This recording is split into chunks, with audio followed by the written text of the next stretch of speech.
লোকসভা ইলেকশনে বেহাল দশা বঙ্গ বিজেপির। তবে 12টি সিট পেলেও বিধানসভার নিরিখে বেশ খানিকটা এগিয়ে রয়েছে বিজেপি।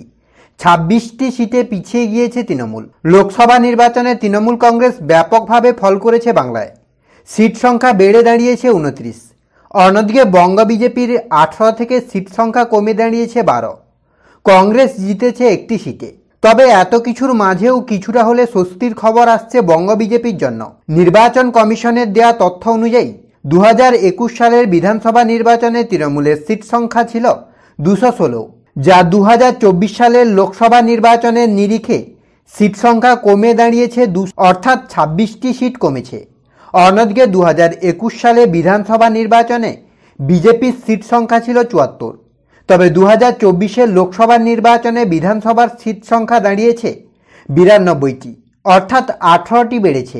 একইভাবে 2021 সালে কংগ্রেসের বিধানসভার সংখ্যা ছিল 0 উপনির্বাচনের পরে, যা পরবর্তীতে সংখ্যা বেড়ে দাঁড়িয়েছে 11। লোকসভার নিরিখে সিপিএমও পাচ্ছে একটি আসন।